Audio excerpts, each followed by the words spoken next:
एक strong feminist writing आपके पास है इस बारी। तो feminist writing and staunch presentation of the female और द फीमेल वॉइस प्रेजेंट कर कुछ लोगों का मानना है, बड़े बड़े स्कॉलर्स ये मानते हैं it is really the proto feminist writing and also the pro feminist writing. अभी कोई सी वेव ऑफ फेमिनिज्म स्टार्ट नहीं हुई थी। फेमिनिज्म के फोर वेव्स होते हैं और फोर वेव ऑफ फेमिनिज्म में से अभी कोई भी वेव अभी स्टार्ट नहीं हुई थी कि 1661 में सबसे पहले प्रिकर्सिव प्रिकर्सिव अगर हम बात करें तो फेमिनिस्ट और फीमेल को वॉइस देना और फीमेल की पॉइंट ऑफ व्यू को सबके सामने रखना, ऐसा वर्क जो है, जो फेमिनिस्ट राइजिंग और जो feminist type and staunch female presentation, वो एमिलिया लाइनर ने किया है। और जो वर्क है हमारे पास, that Eve's apology in the defence of the women, ये वर्क है, इसे डिस्कस करने वाले हैं आज हम फाइनली।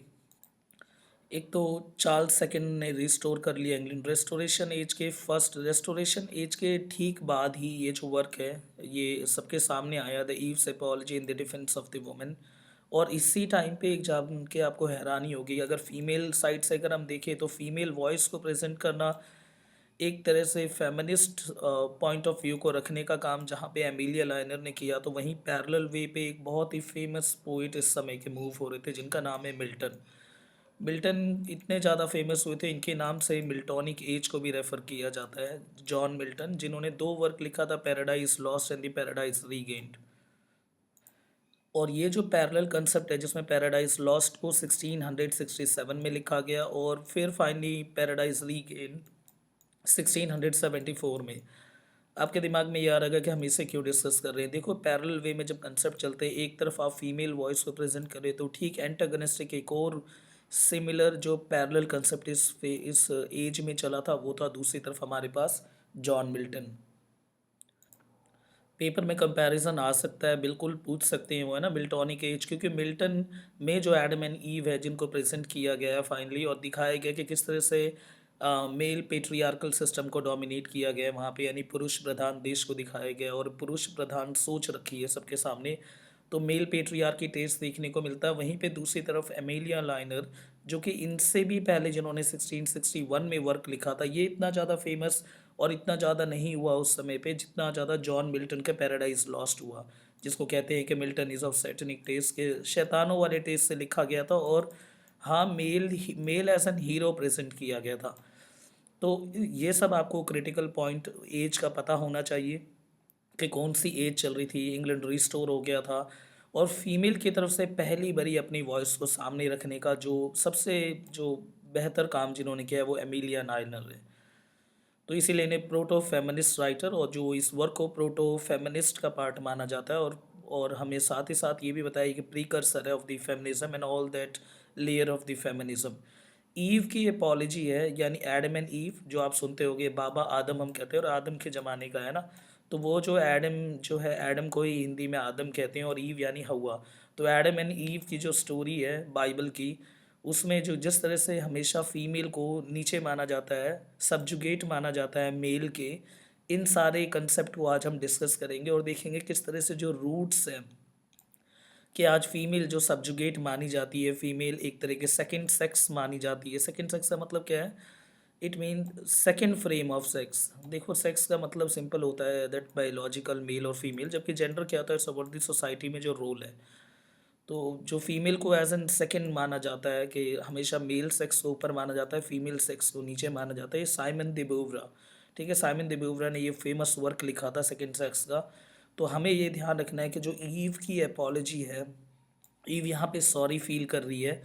ईव क्या कह रही है कि सॉरी, और किन को, डिफेंस ऑफ वुमेन, वुमेन को डिफेंस करती हुई ईव सॉरी कह रही है। तो ये जो वर्क का नाम है, यानी ईव फाइनली सॉरी प्लेस कर रही है और वुमेन को डिफेंस करती हुई कह रही है कि ईव का कभी भी ऐसा एटीट्यूड था ही नहीं और ना ही ईव रिस्पॉन्सिबल है कि फीमेल को जिस तरह से आज सब्जुगेट माना जाता है, एक सेकंड सेक्स माना जाता है, एक लोअर स्ट्रैटेजी में जो माना जाता है, इसके पीछे ईव रिस्पॉन्सिबल नहीं है।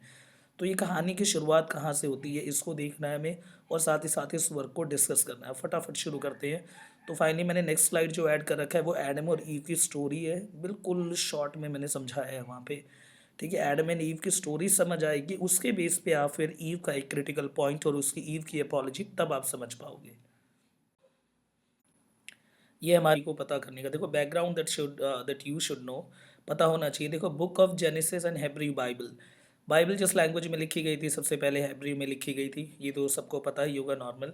और उसमें जो चैप्टर नंबर 1 है और थ्रू 5, 1 से लेके 5 तक, वहाँ पे ये बातें लिखी गई है कि भी ये पूरी जो धरती है उसकी क्रिएशन के लिए दो कहानियाँ हैं। तो क्रिएशन की दो स्टोरी मूव करती है, दो नरेटिव्स है। एक कहानी ऐसे है जिसमें एडम और ईव के बारे में कुछ बता ही नहीं रखा, सिंपल ये बता रखा है कि इंसानों को भगवान ने अपने चेहरे के फॉर्म में फॉर्म किया, यानी भगवान ने कहा कि ठीक है, इंसानों को जैसे भगवान की शक्ल थी उन्होंने अपनी ही शक्ल की वैसे ही इंसान को बना दिया। तो जैसे आप ग्रीक कहानियों में भी कई सारी कहानी देखते होगे, उसमें यही है। तो यानी फाइनली क्या है कि बाइबल में हेब्रू लैंग्वेज में जो बाइबल लिखी गई थी, ओल्ड बाइबल, जिसको कि गुटेनबर्ग ने, आपको पता होगा, फर्स्ट टाइम प्रिंट किया था। तो जिसमें क्रिएशन दो माना गया है, ठीक है। पहले क्रिएशन में क्या बात लिखी गई है कि एडम और ईव के बारे में कोई जिक्र नहीं है, सिर्फ ये लिखा हुआ है कि भगवान ने अपनी शक्ल में इंसान को बनाया और ये बोला कि जाओ तुम फर्दर मल्टीप्लाई होते रहो, यानी रिप्रोड्यूस करते रहो, and to be this steward over everything else. और उसके बाद जितने भी रिसोर्सेज है उन सब का अच्छी तरह से यूज़ करो, ये सब धरती तुम्हारी है। ये है फर्स्ट नरेटिव, पर हमारे लिए फर्स्ट नरेटिव नहीं, सेकंड नरेटिव पता होना चाहिए। अब एक बात का आपको ध्यान रखना है, ये जो है ये फाइनली इस वर्क में नहीं है, ठीक है। ये इस वर्क में नहीं है, मैंने बैकग्राउंड इसलिए ऐड करा ताकि आपको समझ आ सके, ताकि जब आप आंसर राइटिंग लिखोगे तो वो बहुत अच्छी तरह से लिख सको। जिसको एडम और ईव की स्टोरी पता है वो तो अच्छी बात है, जिनको नहीं पता वो थोड़े से कंसेप्ट को ध्यान रखना, तभी आप ईव की एपोलॉजी समझोगी। अब जो है फाइनली सेकंड, देखो सेकंड नैरेटिव में लिखा हुआ है कि गॉड ने एडम को बनाया। देखो एडम को भगवान ने बनाया किससे, डस्ट से, यानी धूल से बनाया। और उसके बाद भगवान ने अपने बेटे एडम को गार्डन ऑफ ईडन में रखा। गार्डन ऑफ ईडन हम नॉर्मल भाषा में समझ सकते हैं स्वर्ग में। भगवान ने अपने बेटे को बनाया और उसे खेलने फूलने के लिए बिल्कुल अच्छा एक स्वर्ग दिया कि जाओ एंजॉय करो। और उसके बाद देखो सिंपल एडम को कहा गया कि तुम कुछ भी चीज़ खा सकते हो, बस एक चीज़ ध्यान रखना, द ट्री ऑफ नॉलेज में से कुछ मत खाना। ट्री ऑफ नॉलेज यानी एप्पल, एप्पल सिंबल है यहाँ ट्री ऑफ नॉलेज का, एप्पल का एक पेड़ है। तो उसमें साफ मना करा गया था एडम को कि उसमें से मत खाना, क्योंकि वो ट्री ऑफ नॉलेज है, उसमें नॉलेज है। तो वो नॉलेज का पेड़, अगर नॉलेज का पेड़ है वो, तो देखो नॉलेज हमेशा पॉजिटिव है ऐसा जरूरी नहीं है, उसमें गुड भी हो सकता है और इविल भी हो सकता है। तो इविल वाला कंसेप्ट जो है वो फ्लो करके आ जाएगा एडम के अंदर, इसीलिए भगवान ने मना करा था अपने बेटे को कि ट्री ऑफ नॉलेज में से कुछ मत खाना। और यहाँ आपको पता तो चल ही गया होगा, बाद में एडम ने खाया ही होगा इसमें से। और यही एप्पल का भी लोगो है, जो एप्पल का फ़ोन वगैरह यूज़ करते हैं उसमें जो जो बाइट है, जिस तरह से वो जो एप्पल के ऊपर बाइट है वो ईव का बाइट है, ठीक है। तो सब चलो छोड़िए, subsequently the eve is created from one of the, अब ईव को बनाया गया एडम के रिब्स से, ये इंपॉर्टेंट है। तो एडम एडम का मन नहीं लग रहा था गार्डन ऑफ ईडन में, तो एडम ने बोला कि ठीक है, उसका मन नहीं लगा, तो भगवान ने कहा ठीक है, इसके रीढ़ की हड्डी से एक को बनाते हैं, किसको, और फिर बनाया ईव को, यानी फीमेल। तो फीमेल बनाई गई है मेल की स्पाइन से। तो ये बात अपने दिमाग में रखना, क्योंकि जब हम बहस करेंगे तो यही बात होगी उसमें। भगवानों के बीच में लड़ाई हुई, ठीक है, ऐसा माना गया था, दो भगवानों के बीच में लड़ाई होगी। एक जो भगवान है वो सेटनिक था, थोड़ा सा इविल था वो, पूरा का पूरा। इनमें लड़ाई होती है तो जो भगवान होते हैं इस दूसरे वाले को निकाल के फेंक देते हैं। इन्हीं को फैलन एंजल्स कहा जाता है, गिरे हुए एंजल्स, ठीक है। फैलन एंजल्स है, ये आके नर्क में गिरते हैं, और नर्क में गिरने के बाद यही फैलन एंजल में जो हेड होता है इसे कहते हैं सैटन। सैटन यानी शैतान, यानी सैटन जो होगा वो हेड बनेगा, और इसके अंदर जो आर्मी का जो लीडर होता है दैट इज़ बेल्जीबब, ठीक है। बेल्जीबब जो है आर्मी का लीडर है। तो ये एक तरह का नर्क फॉर्म करते हैं। अब सैटन बदला लेने की कोशिश करता है भगवान से, किस तरह से बदला लिया जाए। तो उसे पता था कि भगवान का एक बेटा है जो कि सही स्वर्ग में खेल रहा है, तो उसको बिगाड़ते हैं। तो सैटन स्नेक का, सरपेंट का रूप लेके जाता है, पर उसे एडम नहीं मिलता वहाँ, क्योंकि एडम को पूरी नॉलेज दी होती है भगवान ने। तो एक तो ये भी बात है कि एडम को पूरी नॉलेज दी गई, ईव को नहीं दी गई। तो यानी जो डिस्पैरिटी है जेंडर को लेके बायस सिस्टम है, वो बाइबल से ही है, ह्यूमन के क्रिएशन से ही है, ये माना जा सकता है। तो आंसर राइटिंग में आपको यहाँ पे बहुत फ़ायदा होगा, ठीक है। ये सब लिखना है आपको। They are innocent and the nakedness, पहले तो वो नेक्ड थे, बिल्कुल बिल्कुल ऐसे ही थे बिना कपड़े के। सरपेंट गया, सरपेंट को पता था ईव को जो है वो करना आसान है, बेवकूफ़ बनाना आसान है। ये इसी को लेके कई फेमिनिस्ट लड़ती हैं, यानी फीमेल के साइड के। फीमेल को इतना बेवकूफ़ क्यों दिखाया गया है, क्योंकि फीमेल के अंदर नॉलेज ही नहीं डाली थी भगवान ने, यानी भगवान ने डिस्पैरिटी की है, इसीलिए फीमेल के पास नॉलेज नहीं थी। इसी वजह से सैटर्न ने जो है सरपेंट के फॉर्म में, सांप के फॉर्म में किसको बेवकूफ़ बनाने की कोशिश करी? फीमेल को, क्योंकि फीमेल को नॉलेज दी ही नहीं गई थी। तो यहाँ पे भगवान डिस्पैरिटी कर रहे हैं। तो ईट ने वो जो है फॉरबिडन ट्री से वो जो फ्रूट, जो ट्री ऑफ नॉलेज है उसके फ्रूट को खा लिया, एक बाइट कर लिया। उसके बाद ईव का पूरा शरीर बनने लग गया। ठीक है, ईव एक रियल फॉर्म में, फिजिकल फॉर्म में अपीयर हो गई। तो यही गलती मानते हैं हमेशा कि ईव की वजह से पूरी ह्यूमैनिटी जो है आज इस धरती पे है। सब अपने पाप को भोग रहे हैं, किसकी वजह से? लड़कियों की वजह से। इसी जैसे मिसकंसेप्शन को हटाने के लिए, और ये जो एक पुरानी सोच है स्टीरियोटाइप थिंकिंग को, इसको हटाने के लिए जो है लैनियर ने एमिलिया लैनियर ने ये वर्क लिखा, जहाँ पे साफ बता रही है वो को ऐसा नहीं है कि ईव ने वो जो सेब खाया था, सच में ईव ने खाया तो था, पर इसको अगर सच में देखा जाए तो इसके पीछे कितने फैक्ट्स हैं उसको डिस्कस करना है हमें। इस एक्ट की वजह से क्या हो गया? नॉलेज जो है वो फाइनली चली गई ईव के अंदर, और ईव के अंदर नेगेटिव और डिस्ट्रक्टिव कंसेप्ट भी चलेगा, जैसे शेमनेस की फीलिंग चलेगी, एविल की फीलिंग चली गई। गॉड ने इसके सबक सिखाने के लिए सरपेंट को तो सजा दी ही, और साथ ही साथ ह्यूमैनिटी में एडम ने भी बाद में वो खा लिया, ठीक है, फ्रूट, क्योंकि एडम नहीं चाहता था ईव को अकेला छोड़ने के लिए। एडम ईव को नहीं छोड़ना चाहता था, इसलिए एडम ने भी खाया वो फ्रूट, और इस तरह से उन्होंने भगवान के जो जो बोला गया था उसको डिसओबे किया। फिर भगवान ने उसे जाके नीचे फेंक दिया इनको, इंसानों, और बोला कि तुम अब बच्चों को पैदा करते रहोगे और तुम्हें भूख लगेगी, पाप करोगे, सब कुछ, और जो तुम में से सही होगा वही वापस स्वर्ग में आएगा और उसका दोबारा से जन्म नहीं होगा। इस तरह की कहानी है, इसी को कहते हैं एडम एंड ईव की स्टोरी, जो कि हेब्रियू लैंग्वेज में लिखी गई थी बाइबल के सेकंड नरेटिव में। अब आपको ये पूरा कंसेप्ट क्लियर है, क्या कहानी है? अब हम इस वर्क को डिस्कस करेंगे। अब वर्क को देखते हैं। इंट्रोडक्शन में ईव की apology in defence of women, Aemilia Lanyer takes the case of inequality of all the women kind. ये तो हमें पता है इनइक्वालिटी की बात कर रही है वो वुमेन काइंड की, जहाँ पे ये बोला गया है कि जो मेल है हमेशा फीमेल को इल ट्रीट करते हैं। She refers to the original sin committed by the Adam. बोला जाता है एडम ने ओरिजिनल सिन जो है वो एडम एंड ईव ने करा था, क्योंकि उन्होंने जो है फॉरबिडन फ्रूट को खा लिया। भगवान ने बोला था नहीं खाने को, पर फिर भी खाया। पर फिर भी एडम के फॉल्ट को कम माना जाता है, जबकि एमिलिया जो हैं, वो जो राइटर है वो हमें बोल रही है ऑथर, कि ऐसा नहीं है, एडम का फॉल्ट ज़्यादा है किससे? ईव से। तो यहाँ पे एडम के फॉल्ट को ज़्यादा दिखाया गया ईव के फॉल्ट से। ऐसा नहीं है कि इस वर्क में सिर्फ एडम एंड ईव की स्टोरी से ही पूरे उसको एक्सप्लेन किया है गया, एक फीमेल को किस तरह से सब्जुगेट माना जाता है और सबवर्सिव माना जाता है, ऐसा नहीं है। एक और कहानी भी रखी गई है। लेनर ने एक बात और उठाई रोमन कैथोलिक सिस्टम में, जहाँ पे बोला गया कि पॉन्टियस पिलेट। अब पॉन्टियस पिलेट क्या है? जिनके पास केस गया था किनका? जीसस का। जीसस एज एन क्राइस्ट और मैसेंजर। जीसस क्राइस्ट का जो केस था वो किनके पास था? पोनिटस पिलेट के पास, कि जीसस को बोला गया था कि वो गलत इंसान है, और इन्होंने ही फाइनली जो है वर्डिक्ट दिया था, यानी उस समय ये बोला था कि ठीक है कि जीसस क्राइस्ट को क्रूसीफाई कर देना चाहिए।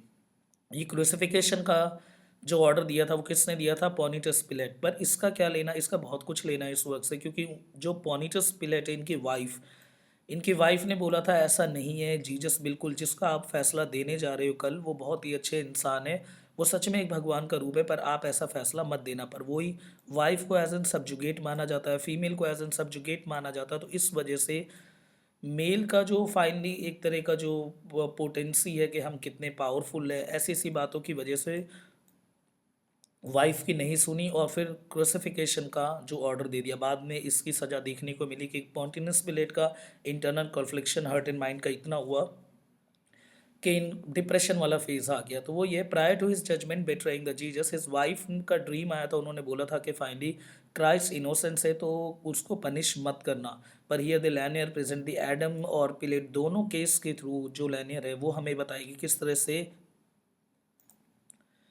तरह से जो है फीमेल सब्जुगेट नहीं है मेल से, पर फीमेल को बना दिया गया, ऐसा सोचने पे डाल दिया गया, क्योंकि लोगों की सोच और जो मेल डोमिनेंस है और जो पेट्रियार्की टेस्ट है उसने फीमेल को ऐसा करा, जबकि फीमेल की कहीं गलती नहीं थी। सबसे बड़ी बात ये देखो, फीमेल को आप प्रेजेंट कर रहे हो वो भी किस में? 1660s में। सबसे इंपॉर्टेंट बात, इस एज में फीमेल को राइटिंग के भी अलाउड नहीं था, ये सभी ने बहुत सारे इतने ज़्यादा रेस्ट्रिक्शंस लगा रखे थे कि इतना इजी नहीं होता। पर फिर भी एज एन फीमेल का की तरफ से आना, फीमेल के एज एन वॉइस को प्रेजेंट करना, ये सबसे बड़ी बात है, क्योंकि किसी भी राइटिंग को उसके एज से मैच करके फिर देखना चाहिए, आज के हिसाब से नहीं देखना चाहिए। ये है सबको। तो Pontius Pilate is the Roman official responsible for the hearing the case of Jesus, मैंने बता चुका हूँ। और फिर उन्होंने ऑर्डर दे दिया, जबकि उनकी वाइफ ने रिक्वेस्ट की थी कि जीजस इनोसेंट है, पर नहीं माना। Push barbaric the cruelty away from and the true justice, open your eyes and see the truth, don't condemn, ये उसकी वाइफ ने कहा है कि ऐसे क्रूसिफिकेशन का ऑर्डर मत देना, अपनी आंखें खोलो और देखो। पर यहीं से फॉल ऑफ पिलेट का केस शुरू होता है कि सच में कि पॉन्टियस पिलेट ने ये देखा ही नहीं और ना अपनी वाइफ की सुनी, जिस वजह से फॉल देखने को मिलता है हमें किसका, पॉनिटियस पिलेट का। तो fall of pellet and the fall of the Adam, Adam का फॉल और जो पिलेट का फॉल है, इनके पीछे जिनको रिस्पॉन्सिबल हमेशा माना जाता है वो इनकी वाइफ को माना जाता है, यानी फीमेल को। जबकि दोनों केस को अगर अच्छी तरह से देखा जाए तो समझ आता है। देखो, इसके पीछे कई वजह हैं। सबसे पहले जो पब्लिशर्स होते थे वो भी मेल होते थे, जो प्रिंटर होते थे उस ज़माने में वो भी मेल होते थे। तो मेल हमेशा किसी चीज़ को अगर आपको प्रिंट करवाना है तो पहले वो वर्क को देखेंगे, फिर उस चीज़ को देखेंगे। अगर उसमें मेल डोमिनेंस ट्रेस तो होगा ही। देखो, अब मेल कर रहा है तो मेल की बुराई है, तो वो उस चीज़ को छपने ही क्यों देगा। तो बहुत कुछ उसमें करते हुए फाइनली जो है वो हमेशा इस वजह से आपने देखा होगा कि फ़ीमेल को सब सर्विस माना जाता है, सब्जुगेट माना जाता है, एज एन सेकंड सेक्स का प्रेफरेंस दिया गया, क्योंकि सारी जगह जो है वो मेल ही थे एक तरफ से, जो प्रिंटिंग के काम में, पब्लिशिंग के काम में। तो एक केस ये भी हो सकता है। पर हमें जो है फाइनली दोबारा इस वर्क पे आके समझना है कि देखो, जो ह्यूमैनिटी, जो ह्यूमन है, अब उनको ह्यूमैनिटी जो है, फाइनली ह्यूमैनिटी की अगर मैं बात करूँ, इंसानियत, इंसानियत के लिए 2 से 3 क्वालिटी होनी ज़रूरी है। सबसे पहले शेयरिंग।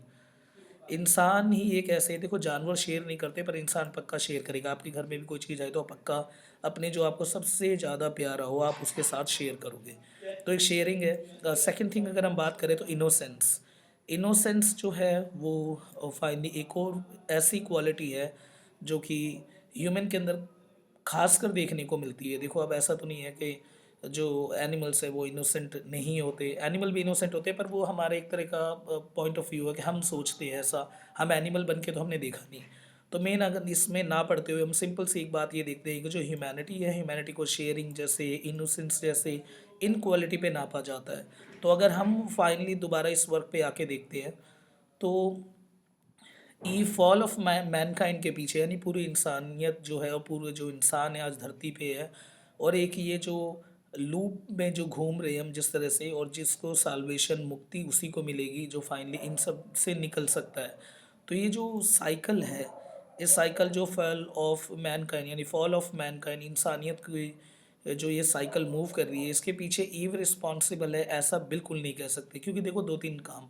सबसे पहले ट्री ऑफ नॉलेज में जो फ्रूट था यानी एप्पल, उस एप्पल को जब ईव ने, देखो ईव ने ही क्यों अटेम्प्ट किया उसको खाने के लिए, क्योंकि सबसे पहले ईव को भगवान ने इस तरह से बिल्ट नहीं किया था जिस तरह से एडम को किया था। एडम को एक टाइटल दिया गया था लॉर्ड ऑफ ऑल, सभी चीज़ का भगवान।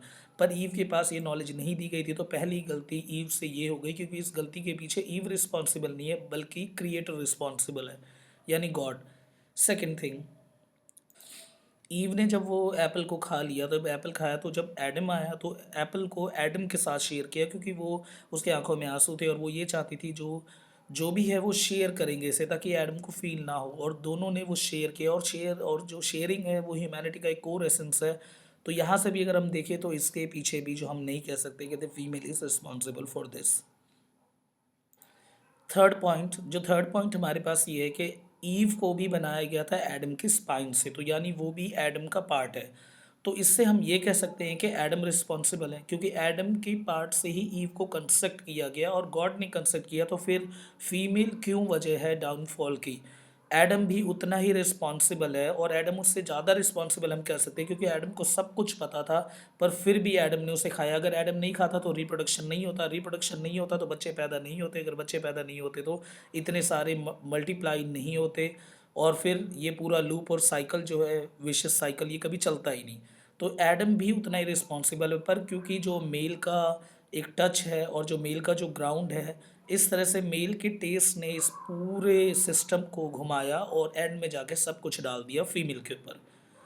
तो ये सारी बातें देखो, कुछ कुछ पॉइंट्स आपको बिल्कुल हाँ टिप्स पे पता होने चाहिए। सबसे पहले शेयरिंग वाला, सेकंड वो जो जो नॉलेज जो फ्रूट को खाया, वो खाने की वजह क्या थी, क्योंकि नॉलेज सिर्फ एडम को दी गई थी इतनी अच्छी तरह से, जबकि ईव को नहीं दी गई, और ईव जो है अगेंस्ट स्पाइन है एडम का। तो इसकी वजह से हम ये भी कह सकते हैं कि एडम का ही पार्ट है, तो वो गलती कैसे कर सकता है जब एडम इस तरह से है। तो इस तरह से पूरा लॉर्ड ऑफ वो पूरा यूनिवर्स लॉर्ड ऑफ ऑल बना रखा था, जब वो पूरे जगह का सर जहाँ का वो जब राजा बन के बैठा हुआ था, तो उसके स्पाइन से फीमेल को बनाया, तो वो उसका पार्ट किस तरह से गलत हो सकता है। और जब भगवान ने एडम को क्रिएट करा, तो भगवान ने एक टाइटल दिया था, that that this is the perfect perfect man और द परफेक्टेस्ट मैन। देखो ये ऐड कर रखा है परफेक्टेस्ट मैन। कुछ स्पेलिंग आपको देखने में यहाँ पे अजीब लगेगी, क्योंकि ये ओल्ड इंग्लिश है। क्योंकि जैसे आपने देखा होगा बिल्कुल टाइटल में भी जो आप देखते हो, जस्ट ईव एपोलॉजी डिफेंस की स्पेलिंग वहाँ पे अलग आ रही है, यहाँ परफेक्टेस्ट मैन है, तो इसीलिए इसको सिंगल कोट के अंदर रखा गया है। तो यानी भगवान का वो टॉप मोस्ट क्रिएशन था, पर उसके पार्ट से भी गलती कैसे हो सकती है। तो एक बोल्ड क्वेश्चन दोबारा हम सबके सामने रखा गया है। और ये वाला जो पॉइंट है, ये सब बहुत अच्छी तरह से तर्क को रखा गया है। इस लाइन को देखो, अगर ईव को आज हम ब्लेम करते हैं, फीमेल को ब्लेम करते हैं for the sake of knowledge को लेके, कि उसने नॉलेज वाला फ्रूट खाया, नॉलेज वाला फ्रूट खाया लड़कियों ने, तो she share her knowledge with the Adam. तो उसने अपनी नॉलेज को एडम के साथ भी शेयर किया। ठीक है, पहले किसने खाया, ईव ने खाया, फिर उसके बाद किसने खाया, एडम ने खाया। तो जो रियल नॉलेज है वो किसके पास गई होगी ज़्यादा, ईव के पास। तो फिर आज जो है मर्द वो ये क्यों कहते हैं फाइनली कि हमारे पास जो नॉलेज है वो फीमेल से नहीं आई। फीमेल जो है बेवकूफ़ होती है, उनके अंदर नॉलेज कम होती है। हम तो सारी नॉलेज जो है हमने किताबों से ली है, जबकि किताबों से नहीं ली। अगर आप पूरे अगर सबको सारी चीज़ों को अगर आप सही मानते हो, तो इसके एक डायरेक्शन को तो आपने फॉलो कर लिया, पर दूसरे डायरेक्शन की बात क्यों नहीं सुन रहे हो। एक में आप ये कह रहे हो कि ठीक है कि मेल जो है और जो वो ऊपर है, ये गलती फीमेल से हुई थी, और दूसरी तरफ ये भी कहते हैं कि नॉलेज भी मेल के अंदर है। क्योंकि जो ट्री ऑफ नॉलेज है, उस ट्री ऑफ नॉलेज को सारा जो नॉलेज है वो ईव के अंदर ट्रांसफ़र हुआ था पहले। तो इस हिसाब से जो मोर नॉलेजेबल कौन होगी, फीमेल मानी जाएगी, पर उसमें भी मेल का ही नाम आ रहा है। तो यानी सिर्फ मेल ने, वही मैंने पहले ही बताया था आपको स्टार्टिंग में, जो प्रिंटर, पब्लिशर, राइटर, इन सब ने एक पूरा फ्रेम तैयार कर रखा था, और इसी फ्रेम के हिसाब से जो इनके मतलब की चीज़ होती थी ये उसे उठा लेते थे, बाकी रेस्ट ऑफ उस चीज़ को मैनिपुलेट किया इन्होंने। और इस तरह से फीमेल को एज इन सेकंड सेक्स का प्रेफरेंस देने का काम, एज इन सेकंड फेस पे डालने का काम, ये सारा काम जो है एक मेल का एक बहुत अच्छा, एक तरह से आप कह सकते हो प्लान था। ये एक कॉन्स्पिरेसी थी, आप ये भी कह सकते हो अगर कहना हो तो, ऐड करना हो। फिर देखो वही वाली बात है कि रिब से बनाया गया, जब वो एडम का ही पार्ट था, तो एडम का पार्ट तो कोई गलती कर नहीं सकता, फिर कैसे हो गया ये। और जब दूसरे, और जो सैटर्न ने सरपेंट का फेस बना के, यानी सांप वाला रूप लेके डिसेप्ट करने की कोशिश किसको करी, ईव को, क्योंकि उसे पता था ईव के अंदर भगवान ने बनाते समय ही भगवान ने इसे उतनी अच्छी तरह नहीं बनाया। जब आप ऊपर से ही चीज़ों को ऐसे बना रहे हो, तो फिर तो गलती तो वो करेंगे ही ना। अब चीज़ ही गलत बना रहे हो तो फिर ये क्या, तो इसको आप पूरा ब्लेम फीमेल पे नहीं डाल सकते, ईव पे नहीं डाल सकते। अब एक बहुत प्यारे मेटाफर से इस चीज़ को बताया गया है कि देखो, पिलेट ने कितना बड़ा जो है वो सिन को कमिट किया, कि जीसस क्राइस्ट के क्रूसीफाई करवा दिया। अब ये इतना बड़ा सिन है, और इतना बड़ा सिन के इसके आगे बाकी सिन्स जो है वो छिपा दिए गए। जैसे बड़ी चीज़ अक्सर छोटी चीज़ छिपा देती है। अब आप सोचोगे ये क्या बोल रहा हूँ मैं, कि बड़ी चीज़ छोटी चीज़ छिपा देती है, बिल्कुल सही। जैसे सन देखो आप, सन स्टार है, बाकी भी और बहुत बहुत स्टार है। यूनिवर्स में कितने 10⁻²² स्टार्स हैं, स्टार ही स्टार है। गैलेक्सीज हैं 10⁻²² गैलेक्सीज, और हर गैलेक्सी में 10⁻² स्टार है। ऐसे तो 10⁻44 स्टार्स है, पर फिर भी सभी को क्या लगता है कि सन जो है वो सबसे बड़ा है। अब सन इतना ज़्यादा चमकता है कि बाकी स्टार्स जो है उससे फेड हो जाते हैं, और बाकी स्टार का साइज़ भी छोटा दिखता है। तो ये कि सन एक वो सिन लगा लो जो कि बहुत छोटा सिन है, पर उसको इतना ज़्यादा ज़्यादा उसको ब्लेस करके दिखा रहा है, चमका के दिखा रखा है, पर बाकी जो इतने बड़े बड़े सिंस हैं उन्हें बिल्कुल छोटा छोटा करके छिपा दिया गया है। इस तरह के कंसेप्ट ने मेल ने कहीं ना कहीं इन चीज़ों को सर्कुमुलेट किया है। अब even the sin was not greater, Adam's and the Pilate sin was the greatest of all, सबसे बड़ा सिन था, पर फिर भी फीमेल को ही रिस्पॉन्सिबल माना जाता है। और एक सबसे बड़ी बात है, मैन, मर्दों का जन्म ही ना हो सकते जब तक वुमेन को जो है वो लेबर पेन ना हो। तो वुमेन के पेन से ही मेल का जन्म होता है। ये बात तो सब चीज़ों को काट देती है। कि इस धरती के हर मेल ने जन्म तो फीमेल से ही लिया होगा, यह नॉर्मल सी बात है। तो ये जो जेंडर डिस्पैरिटी का कंसेप्ट जो आजकल चल रहा है, जो सोसाइटी में है, और हम जो फैक्ट जिस तरह से जो तेज़ दिमाग वाले लोग होते हैं वो ज़्यादातर फैक्ट देते हैं, देखो एडम और ईव, तुम ईव के टाइम से ईव ने ही हमेशा से गलती करी, तो उनकी बातों को काटने के लिए आपके पास बहुत अच्छा मटेरियल है। आप यहाँ से कुछ कुछ बेसिक लाइन उठा लो और एंड तक याद रखना, बुढ़ापे तक सच में, क्योंकि काफ़ी अच्छी अच्छी लाइन्स हैं इन सब में। यही फ़ायदा होता है जब हम ऐसे ऐसे पेपर को पढ़ते हैं और वर्क को पढ़ते हैं, उनमें काफ़ी नॉलेज जो है हमारी बूस्ट हो जाती है। ये लास्ट में एक टाइटल याद रखना, ये इन सब चीज़ की खासियत होती है इन वर्क की, कि सिंपल एक वर्क कर जाओ और जो भी क्वेश्चन आएगा answer is the same. Title आपने देखा होगा एपोलॉजी। एपोलॉजी का मतलब ये नहीं है कि जो ईव है, ईव गलती खुद की मानती है, ऐसा नहीं है। ईव जो एपोलॉजी मांग रही है वो सभी फीमेल से मांग रही है, और साथ ही साथ वो ये डिफेंड कर रही है सभी वुमेन को कि freeing them for a guilt, उनको उनके गिल्ट से आज़ाद करवा रही है, कि ऐसा नहीं है कि वुमेन जो है एज एन वीकर माने जाए और मैन स्ट्रॉन्गर होते हैं, और वुमेन ने ही सबसे पहले अपने आप को खुद ही वीक बनाया था। चाहे वो बात एज एन बायोलॉजिकल सेक्स की बात हो, चाहे वो जेंडर डिस्पैरिटी की बात हो, इन सब के पीछे जो वजह है ऊपर से क्रिएटर ने ही किया है। तो क्रिएटर ने जब ऐसे फ्लॉ किया है तो उसी वजह से जो वर्क है ना, जो क्रिएशन ऐसी बनी है जिनके बीच में डिस्पैरिटी है, पर फिर भी उसमें भी उस जो बेस्ट क्रिएटर था भगवान का, उसी ने ही गलती करी है हमेशा से, यानी वो दैट्स वन मेल। तो ये जो एपॉलजी है, ये वुमेन को डिफेंड करने के लिए कि वुमेन गिल्टी फील ना करे, क्योंकि ये सब जो चीज़ है, ये जो पूरी जो है ये फ्रेम आउट किया गया, और सबको फ्रेम आउट करने के पीछे जो है मेल का ही काम है। तो इसका जो पूरा जो बैकबोन है और पूरा जो इंफ्रा जिस तरह से डिज़ाइन करा गया इस फ्रेम को, इसके ऊपर पेट्रियार्की टेस्ट की वजह से शुगर कोट किया गया सारे कंसेप्ट को। तो बस आपका यहाँ यहीं पे ये फाइनली ये वर्क ख़त्म हो जाता है। बहुत देखो, बहुत सिम है।